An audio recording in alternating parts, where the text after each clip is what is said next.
Hello everyone, मेरे इस छोटे से वीडियो में आपका स्वागत है। मैं आज आपको जैविक खेती के एक मोस्ट आईएमपी क्वेश्चन फसल चक्र, जो कि परीक्षा की दृष्टि से एक मोस्ट आईएमपी क्वेश्चन है, जो परीक्षा में बार बार पूछा जाता है। फसल चक्र क्या है तथा फसल चक्र के लाभ या फसल चक्र की विशेषताएं क्या होती हैं, यह आज आपको बताऊंगा। सो वीडियो अच्छा लगे तो चैनल को सब्सक्राइब अवश्य करें। चलिए करते हैं वीडियो को स्टार्ट। फसल चक्र जैविक खेती की रीढ़ है। मृदा को शक्तिशाली और समृद्ध बनाने व प्राकृतिक जीवाणुओं की कार्यक्षमता बढ़ाने के लिए फसल चक्र अति आवश्यक है। एक ही भूमि पर विभिन्न फसलें लेना ही फसल चक्र कहलाता है। यानी कि हर एक साल एक ही भूमि पर अलग अलग फसलें लेना ही फसल चक्र कहलाता है। जैविक प्रबंधन हेतु 3 से 4 वर्षीय फसल चक्र अपनाए जाते हैं। उच्च पोषण वाली फसलों की बुआई से पूर्व तथा पश्चात दलहनी फसलों की बुआई करें।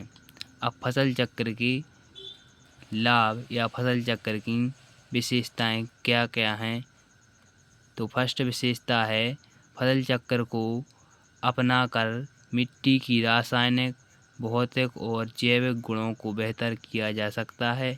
दूसरी विशेषता है फसल चक्र के अनुसार खेती करने से भूमि में कार्बनिक पदार्थों की मात्रा बढ़ जाती है। तीसरी विशेषता है कृषि योग्य भूमि में जल को रोकने या सोखने की क्षमता बढ़ जाती है, जिससे खेत की मिट्टी में विषाक्त पदार्थ एकत्रित नहीं होते हैं। चौथी विशेषता है फसल चक्र प्रक्रिया अपनाने से मिट्टी में पनपने वाले विभिन्न प्रकार के रोग एवं कीटों पर नियंत्रण होता है।